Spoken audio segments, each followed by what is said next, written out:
Bienvenue. Profitez de ce récit, abonnez-vous et activez les notifications. Ethan avait toujours cru connaître Claudia mieux que quiconque sur Terre.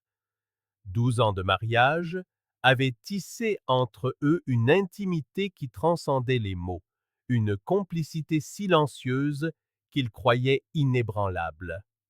Il en tirait une certaine fierté de cette façon qu'ils avaient de finir les phrases de l'autre, de partager des blagues que personne d'autre ne comprenait et de passer des heures à débattre des livres qu'elle lisait et des projets d'ingénierie sur lesquels ils travaillaient. À 42 ans, Ethan menait une solide carrière d'ingénieur civil spécialisé dans les ponts, pour l'une des entreprises de construction les plus respectées de Portland, en Oregon.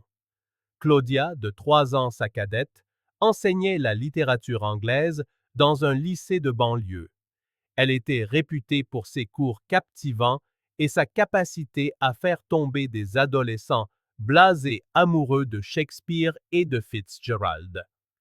Ils n'avaient pas d'enfants, une décision mutuelle prise des années auparavant, préférant investir leur temps et leur argent dans les voyages, les expériences culturelles et une vie à deux, libre des responsabilités parentales.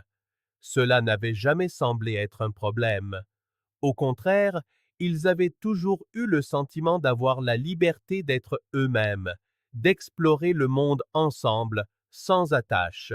Leur amitié avec Greg et Nathalie était née naturellement, presque inévitablement. Ils s'étaient rencontrés 4 ans plus tôt, lors d'un club œnologique mensuel, dans un vignoble boutique du centre de Portland. Greg, un homme d'affaires prospère de 44 ans qui dirigeait une petite chaîne de cafés artisanaux, possédait une sophistication décontractée qu'Ethan admirait. Nathalie, sa femme de 37 ans, était une photographe professionnelle spécialisée dans les portraits artistiques et les paysages urbains, dont le travail avait déjà été exposé dans des galeries locales. Dès leur première rencontre, le courant était passé instantanément entre eux quatre. Les conversations fusaient fluides, abordant l'art, la politique, la philosophie, les films indépendants et, bien sûr, le vin. Ils commencèrent à se voir en dehors du club. Dîner dans de charmants restaurants, soirées jeux de société chez Greg et Nathalie, dégustation dans les vignobles de la Willamette Valley. Ethan aimait la façon dont Greg remettait en question ses opinions sur l'architecture, et Claudia était captivée par les récits de Nathalie sur ses voyages photographiques en Amérique centrale et en Asie. C'était une amitié qui semblait parfaite, équilibrée, enrichissante. Quand Greg proposa un voyage sur la côte de l'Oregon, Ethan accepta sans la moindre hésitation. 4 jours à visiter des vignobles primés, logés dans un hôtel de charme en bord de mer, avec du temps pour se détendre loin de la pression du travail. Claudia était ravie. Elle disait avoir désespérément besoin d'une pause, loin des piles de copies à corriger et des drames d'adolescents. Ethan, lui aussi, sentait le poids des délais serrés, des réunions interminables et des inspections de chantier qui dévoraient ses semaines. L'idée de 4 jours sans obligation, avec de la bonne nourriture, du bon vin et la compagnie d'amis proches, semblait être exactement ce dont ils avaient besoin. Le voyage commença par un vendredi matin lumineux. Ils quittèrent Portland dans 2 SUV identiques, convenant de se retrouver à des étapes stratégiques. Leur premier arrêt fut un domaine viticole familial, réputé pour ses exceptionnels pinots noirs. Ils se promenèrent dans les vignes, découvrant les secrets de la culture avant une dégustation guidée dans la salle des fûts. Ethan regarda Claudia rire avec Nathalie en prenant des selfies parmi les ceps, sa chevelure brillant sous le soleil d'automne. Elle paraissait si heureuse, si libre. Une vague de gratitude le submergea de l'avoir à ses côtés. L'hôtel où ils séjournèrent était encore plus beau que les photos du site ne le laissaient espérer. Perché sur une falaise avec une vue panoramique sur l'océan Pacifique, l'endroit mariait un luxe discret à un charme rustique, avec des bungalows individuels disséminés dans des jardins paysagers. La chambre d'Ethan et Claudia disposait d'une cheminée, d'un jacuzzi face à la mer et d'un balcon privé d'où l'on pouvait écouter le fracas des vagues contre les rochers. Ils passèrent l'après-midi à explorer la propriété, marchant sur la plage déserte, ramassant des coquillages et parlant de leurs projets d'avenir. Claudia mentionna qu'elle songeait à écrire un livre, peut-être un roman inspiré de son expérience d'enseignante. Ethan l'encouragea, affirmant qu'elle avait plus de talent qu'il n'en fallait pour cela. Tout semblait parfait. Les 2 premiers jours suivirent ce rythme idyllique. Ils visitèrent d'autres vignobles, dînèrent dans des restaurants étoilés et admirèrent le coucher du soleil depuis le balcon de l'hôtel, un verre de vin à la main.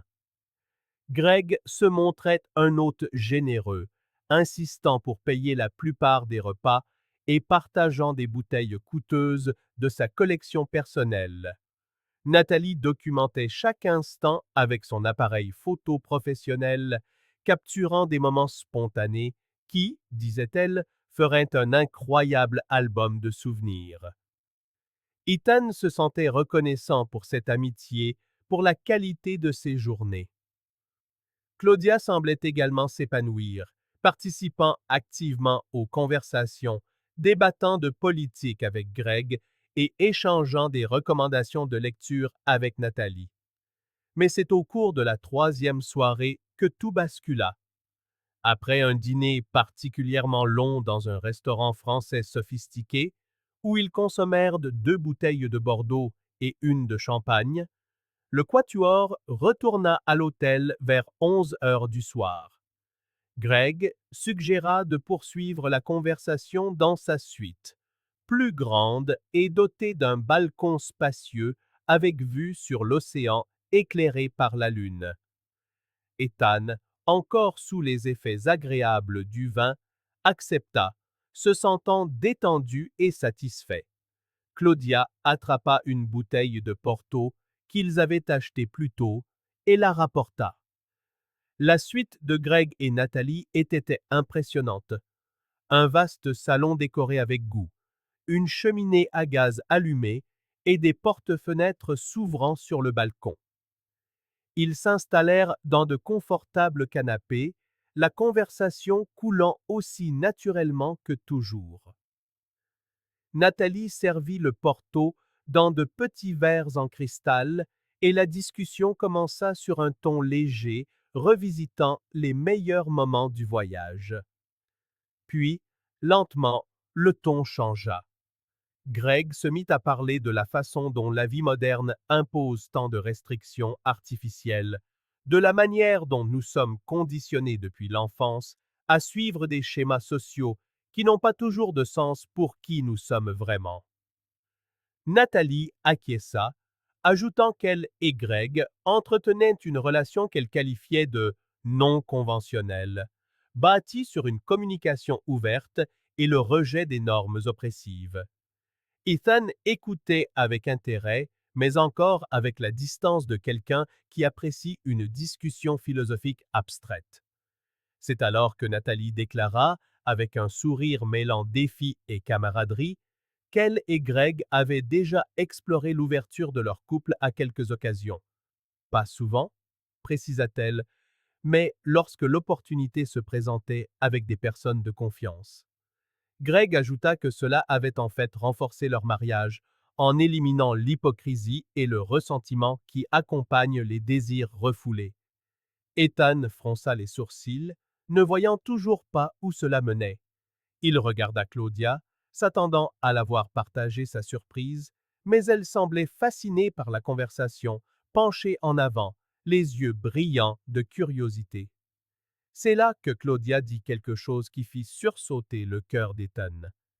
Elle commenta, avec une désinvolture qui le troubla, qu'elle avait toujours trouvé fascinante l'idée de couple capable de séparer le sexe de l'amour, et qu'au fond, c'était la loyauté émotionnelle qui comptait vraiment, pas l'exclusivité physique.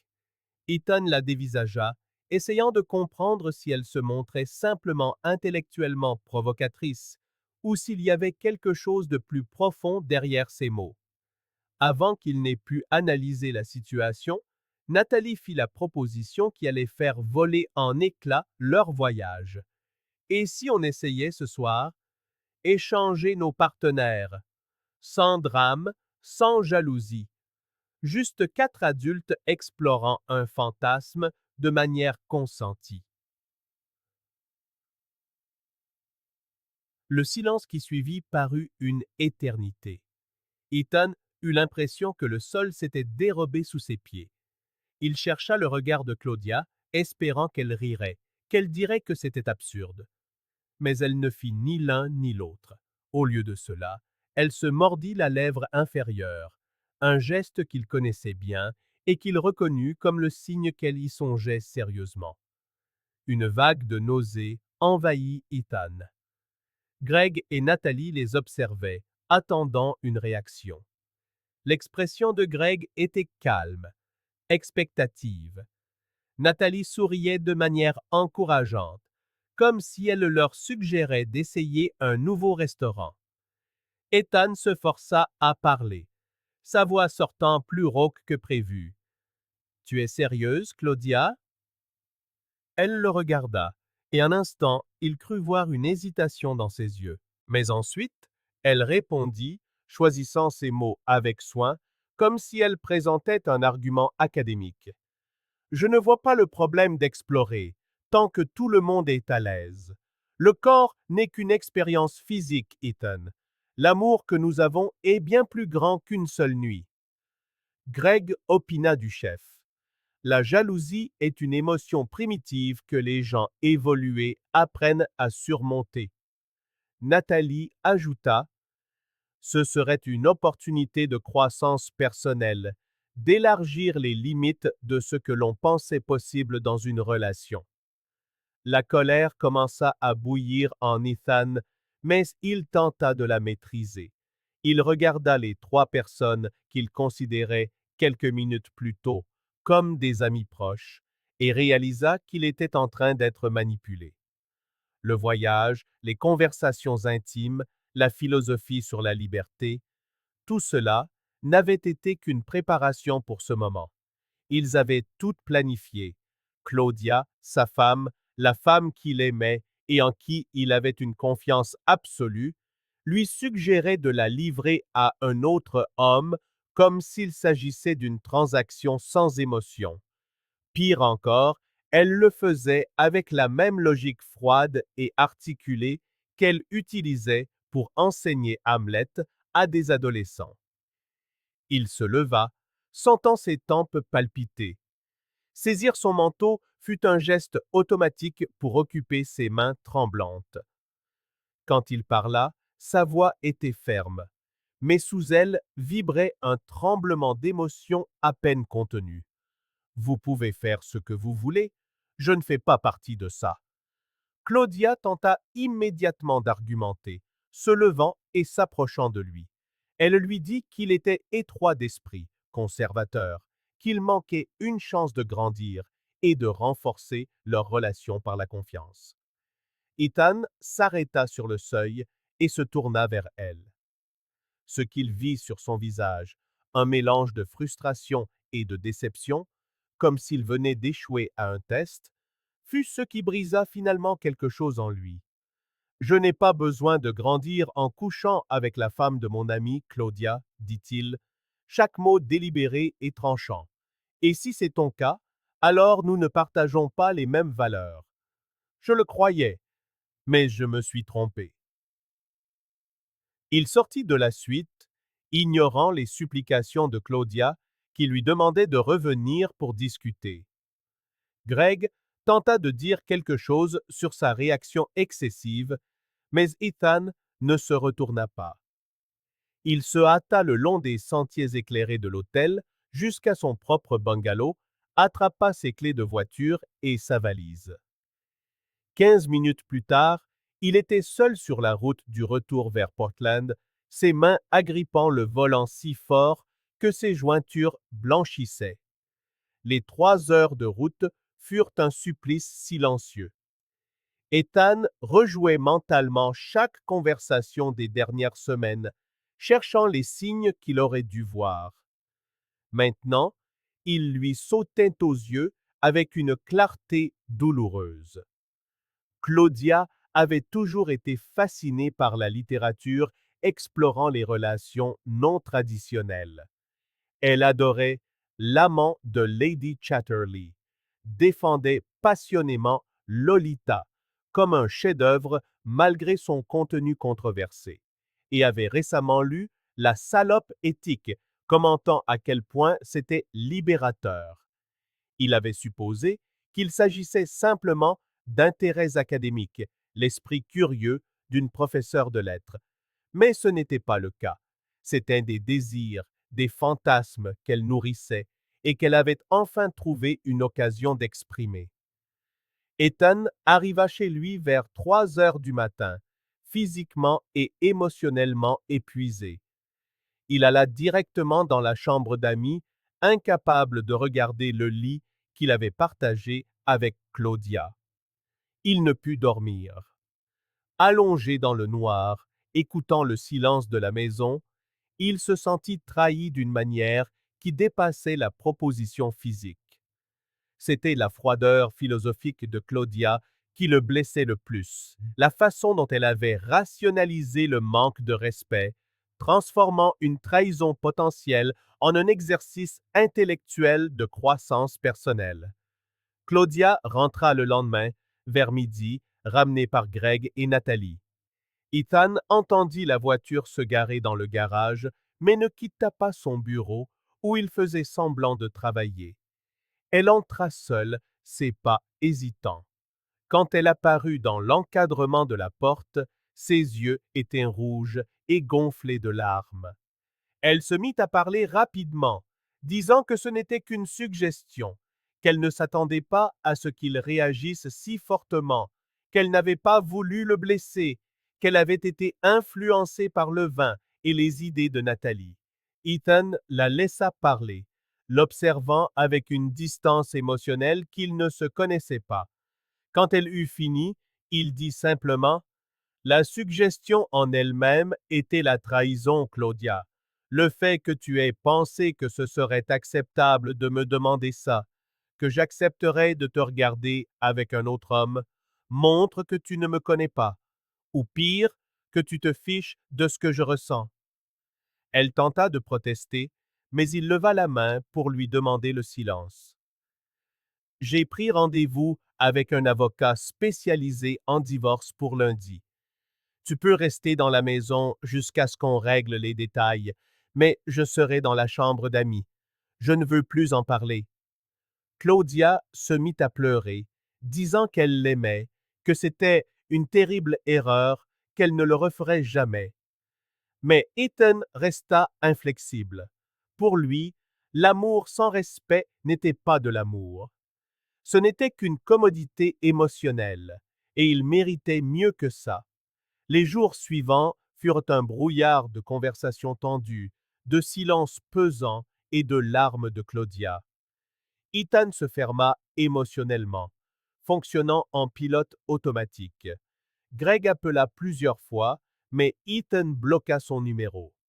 Nathalie envoya un long message expliquant qu'il n'avait jamais eu l'intention de causer des problèmes, mais Ethan le supprima sans le lire jusqu'au bout.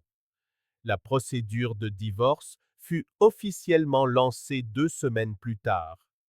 Sans enfant, le plus compliqué fut le partage des biens. Ils parvinrent à un accord. Ethan gardait la maison, en échange de quoi il versait à Claudia une compensation financière. Ils se partagèrent équitablement les comptes d'investissement. C'était clinique, froid, dépourvu de l'émotion qui aurait dû accompagner la fin de 12 ans de vie commune. Mais c'était la seule façon pour Ethan de le supporter. La nouvelle de leur divorce se répandit rapidement. Certains prirent le parti de Claudia, disant qu'Ethan avait été trop extrême. D'autres, ses amis les plus proches, comprirent lorsqu'il expliqua brièvement ce qui s'était passé, sans jamais entrer dans les détails, parlant seulement d'une rupture de confiance irréparable. Quelques mois après, Ethan apprit par une connaissance que Greg et Nathalie rencontraient eux aussi de graves problèmes. Apparemment, Nathalie avait découvert que Greg avait développé de véritables sentiments pour Claudia. Il y avait eu des messages échangés après le voyage, des messages que Nathalie avait trouvés et qui révélaient une intimité émotionnelle contredisant toute leur philosophie. Leur mariage était en crise. Ethan ressentit une satisfaction amère, la confirmation que l'hypocrisie avait été au cœur de toute cette histoire. Claudia tenta de renouer le contact quelques mois plus tard, envoyant de longs messages disant qu'elle avait commis la plus grande erreur de sa vie, qu'elle avait passé les derniers mois en thérapie pour comprendre pourquoi elle avait saboté leur mariage. Elle disait avoir grandi, changé. Ethan lut les messages, mais ne répondit pas. Il n'y avait plus rien à dire. Ce qu'elle avait fait n'était pas une erreur passagère, mais la révélation de qui elle était vraiment sous sa façade intellectuelle, et cette personne n'était pas celle avec qui il voulait passer le reste de sa vie. Lentement, Ethan se concentra sur la reconstruction de sa vie. Il se plongea dans son travail, acceptant des projets plus stimulants qui l'obligeaient à voyager. Il se mit à la salle de sport, non pour rencontrer quelqu'un, mais pour canaliser sa colère et sa tristesse. 8 mois après le divorce, lors d'une conférence à San Francisco, Ethan rencontra Rachel. Elle était architecte spécialisée dans le design durable. La connexion fut immédiate, mais différente de ce qu'il avait eu avec Claudia. Rachel était directe, honnête d'une manière désarmante. Leur relation se développa lentement, organiquement, sans pression. Elle avait des valeurs claires sur l'engagement et la loyauté, façonnées par son propre divorce difficile. Ethan appréciait sa clarté, l'absence de jeux psychologiques ou de philosophie compliquée. C'était simple.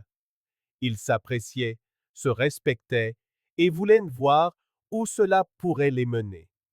Il fallut plus d'1 an à Ethan pour se sentir enfin prêt à s'engager à nouveau. Quand il demanda à Rachel de déménager à Portland, elle accepta.